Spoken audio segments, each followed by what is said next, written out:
Hermanos, pues llegó el momento. ¿Cuántos han venido esperando recibir una palabra de Dios? Amén. Pues yo creo que la palabra del día de hoy a mí me sorprendió. Quiero que sepa que esta noche vamos a hablar de un tema muy especial. Quiero que le preste mucha atención. Realmente la escritura va a ser muy referencial. Vamos a escuchar muchos nombres, pero no quisiera que te enfoques en los nombres, sino que quisiera que te enfoques en el autor de este capítulo del libro de Bereshit, de Génesis. Estamos este año hablando acerca de Génesis, en el principio, el libro de Bereshit. Estamos en este momento en el capítulo 36. Así que vamos a pedirle a Dios que abra nuestro entendimiento de tal manera que nosotros podamos mirar profundamente en la Escritura por qué al Señor le plació poner a través de Moisés en este libro, este capítulo. Amén. ¿Qué hay de enseñanza? Porque vamos a mirar muchísimos nombres. Pero ¿qué tienen que ver esos nombres con nosotros? Amén. Amén. Bueno, inclina tu rostro ahí donde estás. Amado Padre, gracias te doy en esta noche, Señor, por tu inmensa misericordia, Señor, para con nosotros. Quiero pedirte especialmente, Señor, por tu iglesia, para que tú le des un espíritu de revelación y sabiduría, y que puedan comprender, Señor, las razones que habían en tu corazón para escribirnos este capítulo de la Escritura, Señor. Revélanos tu palabra, Señor, y revélanos, Señor, las cosas que ocurrieron en el pasado para corregirlas en el presente. Te doy gloria a ti, Señor. Gracias por cada miembro, Señor, de tu cuerpo, en el nombre de Jesús. Amén y amén. Ok. Bien, la historia de Esaú y Edom. Esto está en el capítulo 36 del libro de Bereshit. Para poder entender mejor todas estas narraciones de este capítulo, necesitamos entender que la Torá no es un libro de historia, aunque contiene toda la historia. Así es. ¿Amén? ¿Me dejé entender esta cosita? No es un libro de historia, pero contiene toda la historia. Si vamos a ser muy prácticos, nos vamos a dar cuenta que toda la creación está escrita en esos 5 libros de la Torá. Amén. Es más, Jesús, Yeshua, no vino a hablar, a hacernos otro libro, o a darnos otra ley, o a darnos otra Torá. Él vino a hablarnos acerca de la Torá. Pastor, y entonces la Torá, ¿qué cosa es? La Torá es traducida como instrucción, libro de instrucción. Eso significa Torá. Y la Torá es Cristo, porque la Torá habla de Cristo. ¿Cómo va a ser, pastor? Pero si Cristo no había nacido, si Cristo nada que nos aparecía por ahí, no, proféticamente, porque la Torá es un libro profético. ¿No te das cuenta que todo lo que está escrito en la Torá ha ido cumpliéndose en el transcurso de la historia? Por lo tanto, no es un libro de historia, pero la historia está contenida. Así es. En esos libros y los profetas. Amén. Entonces, esa es la iniciativa que quiero mostrarte esta tarde o esta noche, porque vamos a hablar de un personaje conocido por 2 o 3 cosas, pero nunca más se le mencionó. Estamos hablando del hermano mayor de Jacob, Esaú. Ese pelirrojo, porque nació pelirrojo. Una de las razones por las cuales le pusieron rojo, le pusieron Edom. Edom en la lengua hebrea daba a conocerse como rojo, rojizo. Curioso, porque también Edom es como un apodo que le ponen a él, pero al final del tiempo se convierte, por las generaciones de él, se convierte en un pueblo opositor al pueblo de Israel, que son los edomitas. O sea, parece mentira, pero en la Biblia lo primero que nos revela es que una persona con ciertas características puso nombre a toda una generación y a toda una civilización de personas. Edom, así como le decían a Esaú, Esaú es el padre de los edomitas. Así es. Nació rojizo, el plato de lentejas que se comió eran rojas, la tierra donde vivió, que era Seir, geológicamente es arenilla rojiza, o sea que ese hombre lo percibió el rojo. Pregunta, ¿será casualidad? ¿Habrá algo de casualidad en eso? Yo creo que no.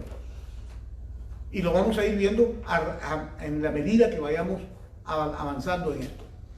Esaú, voy a mencionar muy poco a Jacob porque estamos hablando de Esaú. Vamos a hablar de la historia de Esaú, pero también vamos a hablar de sus descendientes y de los gobernantes que salieron para este personaje en todo este capítulo. Son 3 puntos que voy a tocar. Otra cosa adicional que quería mencionarles es que una de las cosas por las cuales la primogenitura que él tenía fue entregada a Jacob es porque realmente no le correspondía. Pastor, pero ¿cómo es eso? ¿No es el primogénito, no es el que tiene la bendición, la primera bendición? Sí, eso es, pero lamentablemente si el primogénito no quería esa bendición porque no le convenía, porque no se le ajustaba, ¿qué hace Dios? Dios dice, next. Así es. Ahora, los sabios de los cuales nosotros nos estamos rigiendo para hablar un poco de la historia de él, ¿quiénes pueden saber más de la historia de él? Los historiadores. Así es. ¿Y los historiadores de qué? De la cultura hebrea. Así que yo he recurrido a esa fuente para poder hablarles a ustedes acerca de lo que les voy a hablar, que es muy relevante. Hay ciertos aspectos que usted se va a erizar, porque va a decir, ¿cómo así? Que esto hasta ahora repercute. Porque como libro profético, hay cosas que han pasado antes, que siguen pasando, que estuvieron pasando y que van a seguir ocurriendo, como hasta la fecha ocurren cosas que están escritas. ¿Amén? Amén. Bien, entonces la primogenitura fue entregada a Jacob porque a Esaú no le interesaba. ¿Y cómo sabe el pastor que no le interesaba? En primer lugar, porque nunca se preocupó de los ancestros, nunca se preocupó de la historia, nunca se preocupó de acercarse al Creador, al Creador que dirigió a su abuelo Abraham, a su padre Isaac, no se interesó por eso. En cambio, Jacob siempre estuvo interesado en eso. Es más, leímos en una parte de la lectura de los sabios, es que cuando pasaba su madre, Rebeca, por un lugar donde estaba estudiándose la Torá, dice que la panza se movía y se movía. Ese era Jacob, que pataleaba. Pero que cuando pasaba por casas de juego, de tomadera, de prostitución y de cosas, ahí también saltaba ¿quién era ese? Era Esaú. Pastor, ¿y cómo sabes tú eso? Pues al final, cuando ya nacen y se van desarrollando, se van dando cuenta uno las inclinaciones de quién es. ¿A qué? ¿Correcto? Jacob, ¿a qué se inclinó? Se inclinó a la palabra de Dios, andaba estudiando la palabra de Dios, estudiaba la Torá con gente entendida en la Torá. ¿Y qué hacía Esaú? Esaú cazaba, mataba, se divertía. Pastor, pero lo estás desacreditando, Esaú. Yo no lo estoy desacreditando, eso está en la Biblia. Está en el capítulo 36. Así que con esta pequeña introducción vamos a entrar de una vez al tema. ¿Y quién me va a leer? ¿Me va a leer? Sí, pastor. Gloria a Dios. Aleluya. Me pidió Gloria a Dios. Dice, Génesis 36:1. Este es el relato de los descendientes de Esaú, también conocido como Edom. Okay. El nombre es Edom que se le entregó. El nombre es hecho de que fue usado durante su vida y nos da la idea del carácter vil y fuerte que tenía Esaú. Se dio ese nombre como referencia a su glotonería. Era comelón. Cazaba y comía bien. Desgastaba sus energías. O sea, bueno, en otras palabras, pastor, ¿y eso es malo? Bueno, la glotonería es mala porque es un pecado capital, no es bueno comer en exceso. Es necesario que seamos balanceados en la alimentación. Pero este hombre lo que pasaba es que él se divertía de esa manera, a él le interesaba solamente eso. Todo el tiempo en el campo. Y también se le dio ese nombre porque vendió su primogenitura por un plato de lentejas, como vimos en Génesis 25:30. ¿Qué dice Génesis 25:30, Luis? Esaú le dijo a Jacob: me muero de hambre, dame un poco de ese guiso rojo. Así es como Esaú obtuvo su otro nombre, Edom, que significa rojo. El plato de lentejas era rojo. Yo no sé, esas lentejas son raras porque yo las conozco negritas, ¿no? Tal vez por la tierra. Carmelita. Tal vez por la tierra donde las cultivaban. La salsa de tomate. Ok. 32, 36. Esaú se casó con dos mujeres jóvenes de Canaán: Ada, hija de Elol, elitita, y Aholibama, hija de Ana y nieta de Zibeón, el hebeo. No es así que la dieta de Obama. Nada que ver con Obama. Pero bueno, qué curioso. Son dos mujeres cananeas. Bueno, viven en Canaán. Pero que de ellas se quejó Rebeca e Isaac, que eran dos mujeres cananeas que lo tenían pero mal a él. ¿Qué fama era la que tenían los cananeos en esa época? Eran pueblos paganos, pueblos que no veían con buenos ojos la palabra de Dios y todo lo que el Eterno había hecho. O sea, la moral que manejaba Isaac, Jacob, Abraham, era una moral alta. Por lo tanto tenemos que entender, hermanos amados, que era necesario que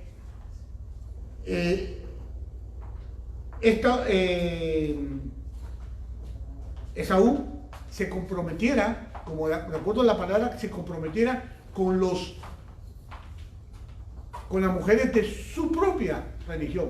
Pero no, Esaú, rebelde, lo que hizo fue ir y buscar dos mujeres cananeas y contraer matrimonio. O sea, ahí demostraba su carácter rebelde para con sus padres. Y hacía lo que le gustaba. Ahora, ¿qué pasaba con Esaú? Esaú era muy mundano, muy pagano, le gustaban las cosas de ese tipo. Y lo vamos a ver a través de todo eso. Ahora, una característica de los pueblos paganos era que no respetaban nada moral. O sea, habían hijos ilegítimos, hijos fuera del matrimonio, habían incestos, o sea, miembros de las mismas familias teniendo intimidades, habían adulterios, o sea, todo el pecado que usted puede imaginarse estaba en los pueblos paganos. Por eso que había una cierta división y cierta separación, y eso es lo que se menciona cuando le profetizan a Rebeca de que en su vientre estaban creciendo dos pueblos. Esos dos pueblos que dentro de él había tremenda contrariedad. ¿Ok? Entonces, aquí estamos viendo que se casó con dos mujeres cananeas. Una es Ada, hija de Elón, y la otra, Olibama, hija de Aná, nieta de Zibeón el hebeo. Pero vamos a ir viendo más adelante la trama un poquito, se las voy a ir contando porque es un poquito complicada. ¿Ok? Esta hija de Aná y de Zibeón, tal como se habló anteriormente, los sabios y los comentaristas deducen que a partir de estas distintas partes del capítulo hay un rasgo principal de esa familia de Esaú, y es la ilegitimidad. Por ejemplo, allí dice hija de Aná, pero no está hablando de una mujer, está hablando de un hombre. Así es. Aná. Y hija de Sibeón, que también es otro hombre. Pero resulta que estos son parientes. Pero es imposible que una persona tenga dos padres. Entonces los sabios deducen que esta mujer, Aholibama, fue producto de una relación extramatrimonial. O sea, por eso deducen los sabios que había cierta promiscuidad, cierta impureza sexual manifestándose en la vida de Esaú y en su descendencia. Pastor, ¿y por qué vamos a hablar de eso? Porque, hermano, si queremos nosotros ver las costumbres de ciertos pueblos que están escritos en la Biblia, tenemos que saber de dónde proceden las cosas. ¿Para qué? Para poder saber de que Dios no hace acepción de personas, pero con el pecado no comulga. Amén. Es igual como, por ejemplo, el pueblo de Sodoma y Gomorra. ¿Cómo le llaman hasta ahora? ¿Cómo le llaman a los descendientes del pecado de Sodoma? Que hacen prácticas sodomitas. Sodomitas. Hasta marcó la palabra en el diccionario. Personas que se dedican a esos placeres pues, corporales, llámese, que están completamente negados a una moral establecida por Dios. Bien, entonces esa es la primera parte que tengo que mencionar.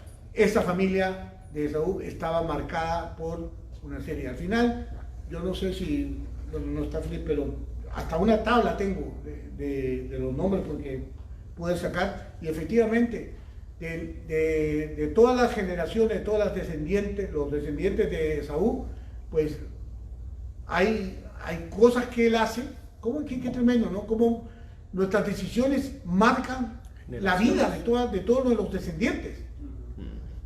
Entonces, por ejemplo, él se casó con dos mujeres cananeas que eran negadas para el pueblo de Israel, porque era un yugo desigual. Correcto. Ellas no pensaban como pensaba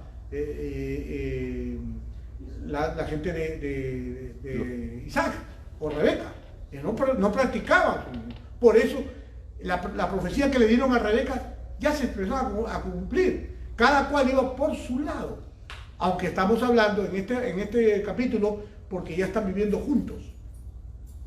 Recuérdense que saliendo de Siquem, habiendo pasado por lo que vivió, llegaron a vivir nuevamente en Canaán juntos. Está viviendo Esaú y Jacob juntos por un tiempo. Ya limaron sus asperezas, pero ya se están comenzando a ver la convivencia. Así es. La convivencia entre ellos. Sigue, Génesis 36. Génesis 36, 24. Los descendientes de Simeón fueron Ajá y Ana. Este Ana fue el que descubrió las aguas termales en el desierto mientras cuidaba los burros de su padre. Acá hay algo peculiar que no quiero dejar pasar por alto, porque yo no sé si usted sabe, me dijeron que me lo responda yo. Yo no sé si usted sabe cuál es el origen de las mulas. Las mulas. La mula. Es la mezcla. Es la mezcla. La mezcla del asno, del burro, con una yegua. ¿Sabe dónde nació? Está en la Biblia. Aná fue el que lo hizo. El que hizo la mezcla. El que hizo la mezcla. Estaba cuidando los burros de su padre en el desierto y se le ocurrió cruzar un burro con una yegua. Y salió la mula. Usted se puede, imagínese usted, wow, y eso está en la Biblia. Esto no es zoología, pero para que usted se dé cuenta que todo tiene un inicio. Así es. Ahora, los expertos zoólogos dirán, qué bueno, nació, qué útil es la mula para esto, para lo otro. Pero ¿saben qué? Eso refleja también la falta de cuidado con esa cosa, porque cruzaron dos especies diferentes. La condición humana mental de la aberración. Exactamente, la aberración que había en esa familia, la falta de cuidado, la falta de decoro, lo llevó a crear una especie que es completamente diferente. Cuando usted ve una mula parece un burro pero terco. Porque el burro es burro, pero la mula es terca. O sea que crearon un super animal, porque también carga cualquier cantidad de la mula. Y como por ser tan arriesgada, la utilizan mucho en mi país, la utilizan mucho en los pueblos, porque son especialistas para esos animales, para surcar los cerros y los caminos de trocha bien angostos. Esos animales avanzan. Pero también cuando se detienen, No. se detienen. Y ese fue el animal que Que lo usó. mueva. Y no hay quien los mueva. Y fue el animal que usó el Eterno para hablarle al profeta. ¿Sí, no? Ajá. Tremendo. Bien, entonces, dijimos, bueno, Génesis 37:3. Otro punto más para saber las condiciones morales en las que se desenvolvía la familia y descendencia de Saúl. Vamos. También se casó con su prima Besemat, que era hija de Ismael y hermana de Neboyat. Nebaiot. Otro asunto más. ¿Quién era esta señora o esta prima? Hija Del hermano de del Isaac. hermano de Isaac, su sobrina, o su prima, ¿no? Su prima. Su prima. O sea, se fue, dice la escritura, porque ya lo vimos en capítulos anteriores, que se fue en Génesis 28:9, se fue a visitar a su tío Ismael, y ahí se comprometió y se casó con una hija. ¿Cómo se llamaba? Mahalat. Y eso fue consecuencia de que los padres no querían a sus dos esposas cananeas y siempre habían conflictos entre su madre y las dos mujeres cananeas. Entonces, para complacer a su padre de casarse con alguien de su genealogía, Pero el hombre no entendía. escogió la que Pero el hombre no entendía, porque imagínate, para agradar a los padres, se va y se mete con el hijo que está fuera de la que promesa. está fuera de la O promesa. sea, no entendía nada. Lamentablemente Saúl no entendía de qué estaban hablando. No sabía de qué clase de bendición era. Ahora entiendo que era mejor que no recibiera la primogenitura, porque la bendición se hubiera perdido ahí. Se hubiera perdido.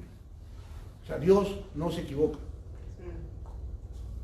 Génesis 28:9, por favor. Por lo tanto, fue a visitar a la familia de su tío Ismael y se casó con una de las hijas de Ismael, además de las esposas que ya tenía. Su nueva esposa se llamaba Mahalat, era hermana de Nebaiot e hija de Ismael, el hijo de Abraham. Ok. Génesis 36:4. 36:4. Ada dio a luz un hijo. La primera esposa. Ada dio a luz un hijo a quien llamaron Elifaz. Basemat dio a luz un hijo llamado Reuel. Ajá. Ahí estamos viendo que ya empezó. La primera esposa le dio el primogénito Elifaz. Y la segunda, Mahalat, le dio al otro hijo Reuel. Y fueron ya estableciendo la descendencia. Las tradiciones sostienen que Elifaz es el primogénito de Saúl y que era el más digno de todos los hijos de Saúl. Fíjense, es el más digno. Pero ya vamos a ver más adelante que mete la pata también. Porque eso estaba en la sangre. Ya eso estaba En el ADN. en el ADN de ese pueblo. Entonces, ¿por qué? Porque un tiempo se crió o lo criaron Isaac y Rebeca. ¿Ok? 36:5. A Olivama. A Olivama dio a luz varones, Jeús, Jaalam y Coré. Todos esos hijos le nacieron a Esaú en la tierra de Canaán. Ojo, todavía permanecían en la tierra de Canaán. Y ahí le dio estos hijos. Coré fue incluido en la lista de jefes de Elifaz. Miren, o sea, cuando vemos más abajo, en la descendencia, a dónde está ubicado Coré, que era hijo de Olivama, lo vemos que está como hijo de Elifaz. O sea, los sabios presumen que Elifaz se metió con la esposa De su papá. de Saúl, de su papá. Y procrearon a Coré. Por eso que lo metieron en el clan como un jefe del clan. Lo dicen los sabios. Wow. Génesis 36, 16, ¿qué dice? Coré, Gatam y Amalek. Ellos fueron en la tierra de Edom, los jefes de clanes que descendieron de Elifaz. Todos fueron descendientes de Ada, esposa de Esaú. Ajá. ¿Se da cuenta? Lo metieron debajo. ¿Para qué? Para poderlo hacer jefe. Génesis 36, 6 y 8. Esaú tomó a sus esposas, a sus hijos y a las dos de su casa, y a los de su casa, junto con sus animales y su ganado, toda la riqueza que había adquirido en la tierra de Canaán, y se mudó para alejarse de su hermano Jacob. No había tierra suficiente para sustentar a ambos, debido a la cantidad de animales y posesiones que habían adquirido. Por eso, Esaú, también conocido como Edom, se estableció en la zona montañosa de Seir. Claro, pero ¿saben qué estaba pasando aquí? Que realmente, sí, era cierto que las dos familias eran tan prominentes, eran tan grandes, que la tierra no los aguantaba. Pero realmente, los sabios, bueno, nuevamente decimos que los sabios, evaluando y mirando, dicen que Esaú tenía tres razones.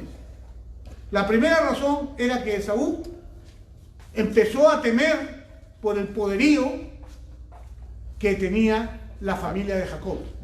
Los hijos de Jacob precedían una fama de haber aniquilado a todos los varones de Siquem.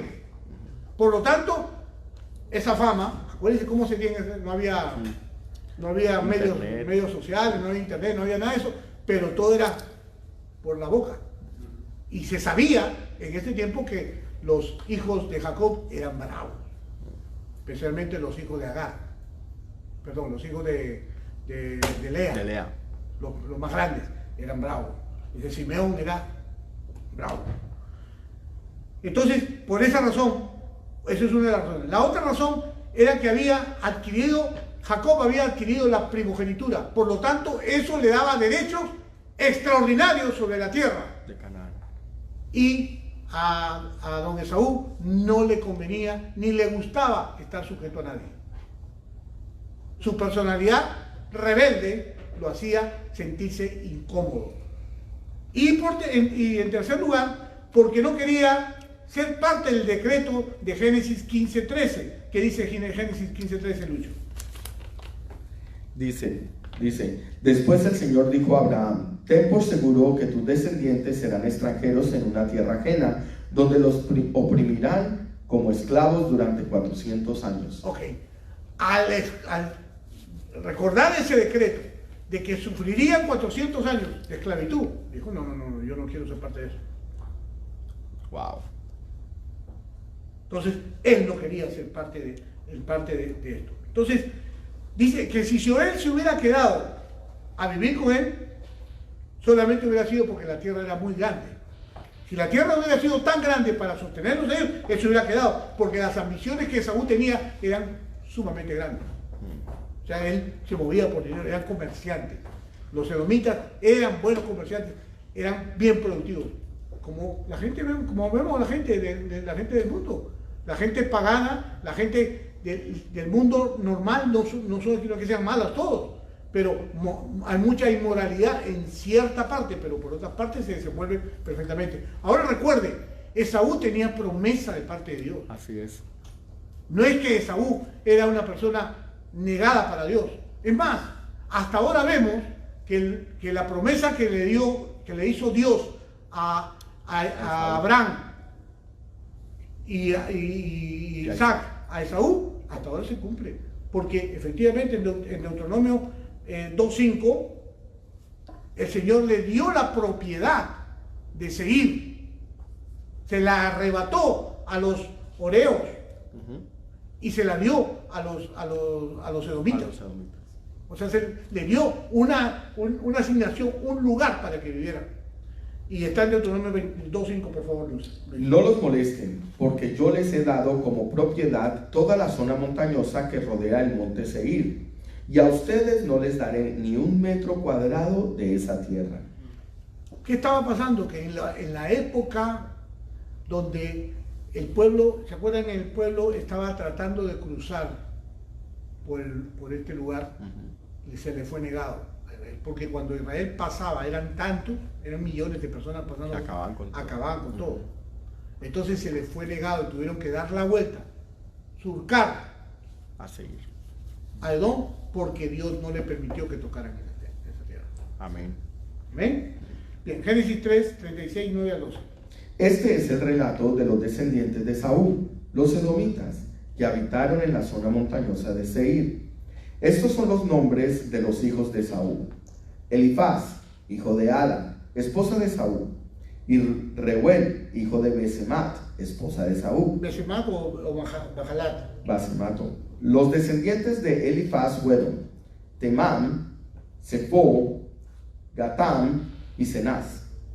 Timná, la concubina de Elifaz, hijo de Esaú, dio a luz un hijo llamado Amelec. Estos fueron los descendientes de Ada, esposa de Esaú. ¿Quién era esta Timná? Timná era una concubina. Se le menciona aquí porque realmente Jacob y Esaú eran muy famosos en esta época.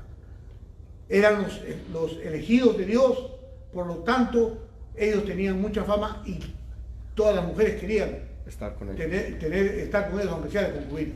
Y esta mujer, a pesar de ser hija de un jefe de la tribu de los Oreos, de los de Seir, tomó la decisión de entregarse a Elifaz y ser su concubina.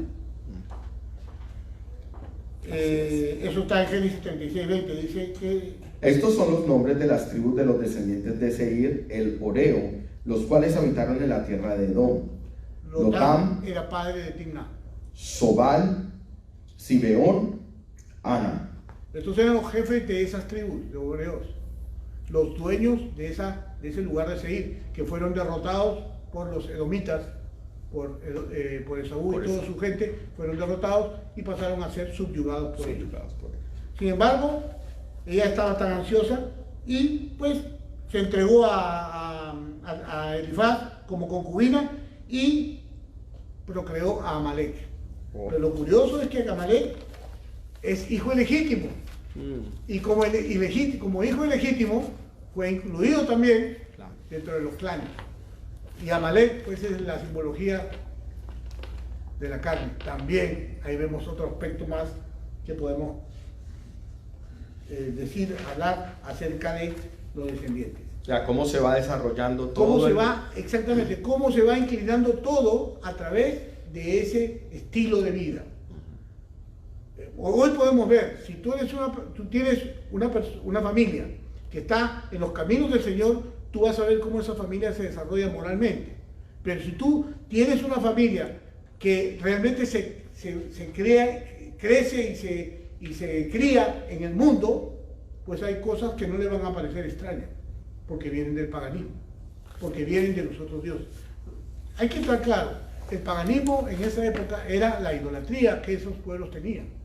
Porque el gran problema, como estábamos viendo hoy en el Parashá, el gran problema del pueblo escogido de Dios era la lucha con la idolatría. Así es.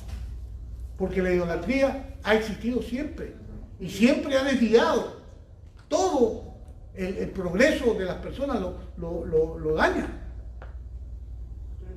Si Dios no es el centro, alguien va a ser el centro. Así es. Y se cumple, pastor, lo que dice la palabra, cuando no importa que no sean hijos del Eterno, pero siempre se va a cumplir que Él visita, que las maldiciones generacionales van y van y van y van. Entonces, si no hay un lugar o un momento donde se corta esa maldición generacional, sigue. No, ya lo vemos. Aquí, por más que hubieran, es más, ni siquiera querían. Ni siquiera querían. Porque estaban destinados a esa línea. O sea, qué tremendo, ¿no? Ver cómo Dios sí tiene gente señalada para perder. Tremendo. Ahora, el asunto es, pastor, ¿y cómo sabemos quiénes se pierden? Pues Es decir, como es individual, cada uno debe saber si se va a perder o se va a ir. Así es. ¿Qué es lo que tú sientes cuando te hablan del Señor? ¿Sientes que estás bien? ¿Te sientes en tu ambiente o te sientes fuera? Porque yo me imagino que las personas que realmente no son parte del pueblo de Dios se sienten mal de estar en una iglesia, de estar en las cosas del Señor, no quieren ni estar cerca de una persona religiosa, una persona que comparte una fe. ¿Por qué? Porque la resisten. Es como el caso de Esaú y Jacob. Esaú no resistía estar en el mismo ambiente que estaba su hermano Jacob. Y eran hermanos, se amaban. Pero las carnes zapateaban. Entonces, lamentablemente, así es. No es posible juntar el agua y el aceite. Así es. Qué tremendo. Pues tenemos que darle gracias a Dios que elegidos somos para estar, porque si podemos estar en una iglesia, si podemos aceptar la palabra de Dios, si podemos aceptar todo lo que el Señor ha puesto en nuestros corazones, quiere decir que somos parte del pueblo de Dios. Amén. Y pues debemos caminar por ese camino. Perfecto no vamos a ser, no somos, hasta cuando dejemos este cuerpecito. Cuando lo dejemos, entonces sabremos, pero realmente Dios no creo que espere que seamos perfectos. Dios lo que espera es que seamos consecuentes con el llamado. ¿Amén? Amén. Bueno, seguimos entonces, Luis. Génesis 36, del 13 al 19. Los descendientes de Reuel fueron Natán, Será, Sama y Misa. Estos fueron los descendientes de Besemat, esposa de Esaú. Ella es la prima hija de La hija de Ismael. Esaú también tuvo hijos con Aholibama, hija de Ana y nieta de Zibeón. Sus nombres fueron Jeús, Jaalam y Coré. Estos son los descendientes de Esaú que llegaron a ser jefes de varios clanes. Los descendientes del hijo mayor de Esaú, Elifaz, llegaron a ser jefes de los clanes de Temán, Omar, Sefo, Cenaz, Coré, Gatam y Amelec. Ellos fueron en la tierra de Edom los jefes de los clanes que descendieron de Elifaz. Todos fueron descendientes de Ada, esposa de Esaú. Los descendientes de Reuel, hijo de Esaú, se convirtieron en los jefes de los clanes de Natán, Será, Sama y Misa. Esos son los jefes de los clanes en la tierra de Edom que descendieron de Reuel. Todos fueron descendientes de Besemat, esposa de Esaú. Los descendientes de Esaú con su esposa Aholibama llegaron a ser jefes de los clanes de Jeús, Jaalam y Coré. Ellos fueron los jefes de los clanes que descendieron de Aholibama, esposa de Esaú e hija de Aná. Esos son los clanes que descendieron de Esaú, también conocido como Edom, cada uno identificado por el nombre del jefe de su clan. Así es. Los clanes, las tribus que ellos tenían en esa época fueron los posteriores reyes y gobernantes de toda esa tierra. Porque eso creció. Eso se hizo una gran ciudad, un gran lugar donde había. Esaú es Edom. En esta genealogía se encuentran las raíces de Edom y que luego se transformaría en la Roma que nosotros conocemos. Wow. Por eso que es la enemiga acérrima de Israel. Eso no fue gratuito. Eso ya estaba profetizado. O sea que la misma pelea que iban en el vientre de los dos hijos siguió por generación y generación. Vamos a seguir viendo cómo eso se prolongó y se cumplió proféticamente la profecía que dijeron que el mayor serviría al menor. Ya lo vamos a ver. Si analizamos bien, podemos notar dos cosas. Primero, que estaba llena de inmoralidad sexual la familia, específicamente la promiscuidad, y en segundo, los nombres de todos estos clanes corresponden a lugares geográficos circundantes a Israel. Todos estos clanes llenaron alrededor de Israel. ¿Cuál es la tierra de Edom en estos momentos? Está al sur y está entre Jordania e Israel. O sea, toda esa gente que está viviendo alrededor pertenecen a los edomitas. Por eso es la lucha constante que viven hoy en esos territorios. Obviamente. Hasta ahora se ve ese asunto. Podemos apreciar que todos los enemigos que se levantan hoy contra Israel descienden de Saúl, todos. lo que dice Luis. La descendencia de Seir, Génesis 36, 20, por favor. Estos son los nombres de las tribus que descendieron de Seir, el Oreo, las cuales habitaron en la tierra de Edom: Lotam, Sobal, Zibeón, Haná. Los hijos de Seir, los seiritas, eran una nación antigua muy numerosa. O sea, esos estaban antes de los edomitas y fueron habitantes de la tierra de Seir. Pero en Génesis 14:6 dice: ya los oreos en el monte de Seir hasta el Parán, al borde del desierto. Ellos vivían en esa tierra y fueron despojados de eso por orden divina. Los hijos de Saúl reemplazaron, porque Dios le dio el monte de Seir a ellos. ¿Y dónde está eso? En Deuteronomio 2:5, que lo leyó antes Luis. Correcto. Que no molestaran porque el Señor les había dado en propiedad. No se sabe cómo ocurrió eso. Parece que fue un milagro oculto, porque definitivamente algo pasó, que Dios le dio el poder a un clan para invadir una zona montañosa y ocuparla. O sea, divinamente Dios les dio esa tierra. O sea, sacó a los seiritas y puso a los edomitas. Esto enfatiza que Dios es soberano del mundo y Él hace lo que desea. Por eso los seiritas eran los habitantes originales de Seir, pero perdieron la tierra por voluntad de Dios. Así quedó esto en manos de los descendientes de Saúl. Correcto. Vamos a Génesis 36, 25 al 30, por favor. Ya estamos acabando. Dice: los descendientes de Ana fueron su hijo Disón y su hija Aholibama. Los descendientes de Disón fueron Emdad, Esteban, Esban, Itrán y Querán. Los descendientes de Ser fueron Bilhá, Saabán y Acán. Los descendientes de Disán fueron Uz y Anán. Así que los jefes de los clanes oreos fueron Lotam, Sobal, Zibeón, Aná, Disón, Eser y Disán. Los clanes oreos llevan el nombre de sus jefes de clan, los cuales habitaron en la tierra de Seir. Todos estos nombres que hemos puesto, como se los dije al principio, son muchos nombres que realmente entre ellos se hicieron clanes y construyeron un pueblo. Pero esos pueblos al final, en Génesis 36 y 31, pues se convierten en reyes y comienzan a reinar por un tiempo. ¿Por qué tengo que hablarles de esto? Porque hay una parte muy importante, una profecía que fue dada, que es necesario que los dos entendamos. En Génesis 36 y 31, por favor, Luis. Estos son los reyes que gobernaron en la tierra de Edom antes de que los israelitas tuvieran rey. Así es. Antes que los israelitas tuvieran rey, gobernaron los reyes de Edom.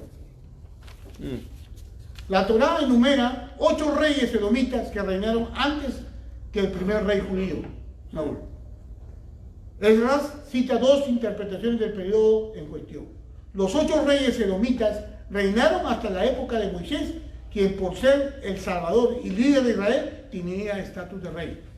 Wow. O sea, hasta esa etapa, hasta la etapa de Moisés, reinaron los 8 reyes. Segundo, el pasaje es profético, pues brinda los nombres de 8 reyes edomitas que estaban destinados a reinar en los años futuros, antes de Saúl, el primer monarca judío. Cita este versículo como un ejemplo de la profecía que se le confirió a Rebeca respecto de que de un gobierno al otro el poder pasará. Génesis 25, 23. ¿Qué dice Luis?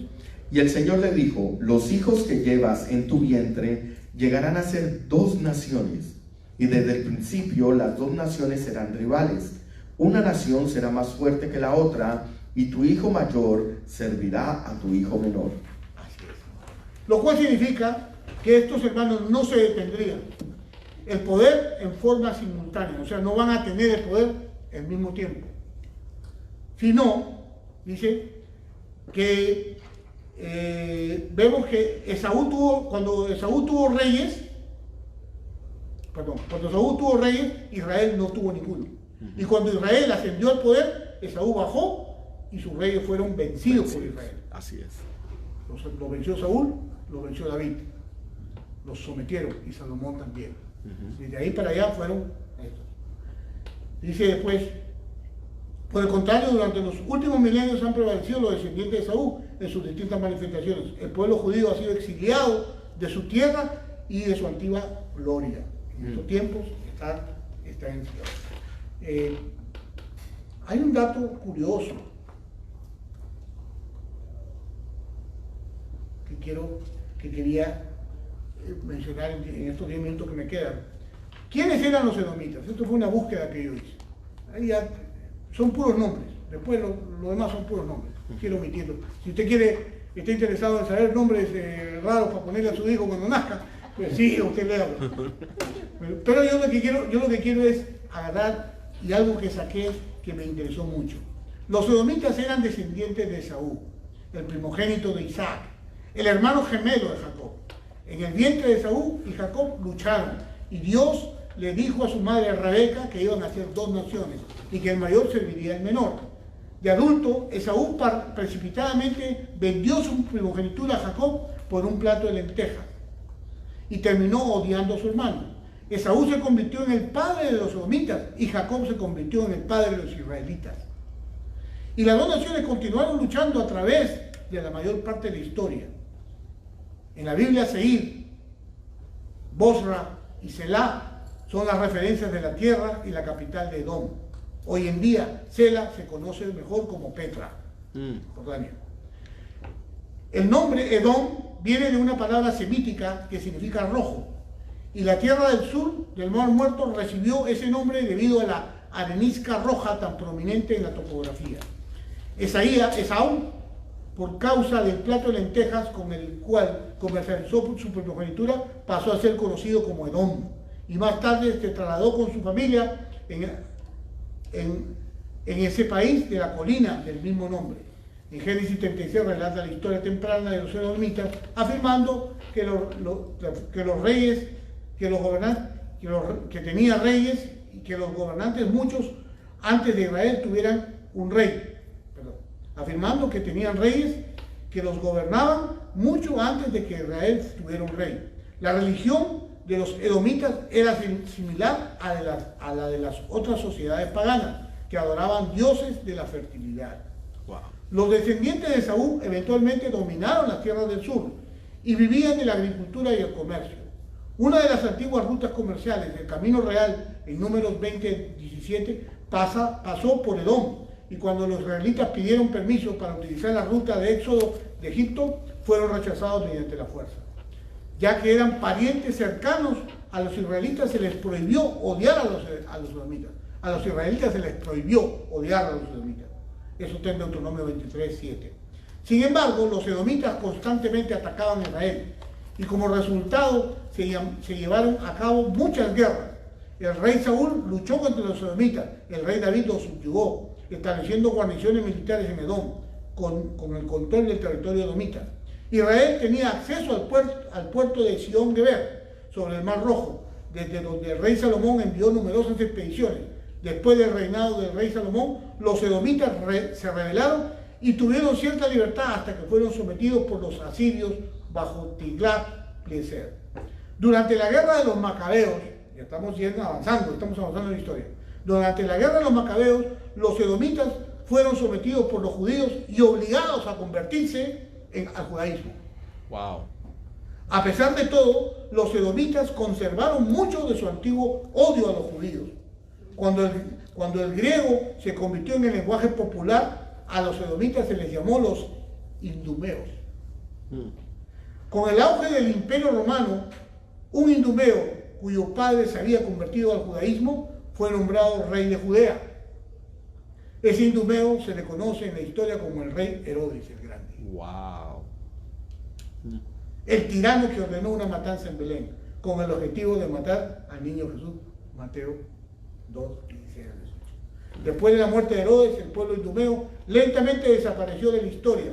Dios había anunciado la destrucción de los edomitas en Ezequiel 35, diciendo: como te alegraste sobre la heredad de la casa de Israel, porque fue asolada, así te haré a ti. Asolado serás el monte de Seir, y todo Edom, todo él, y sabrán que yo soy el Señor. Ezequiel 35, 15. A pesar de los constantes esfuerzos de Edom para gobernar sobre los judíos, la profecía de Dios a Rebeca se cumplió. El hijo mayor sirvió al menor, e Israel demostró ser más fuerte que Edom.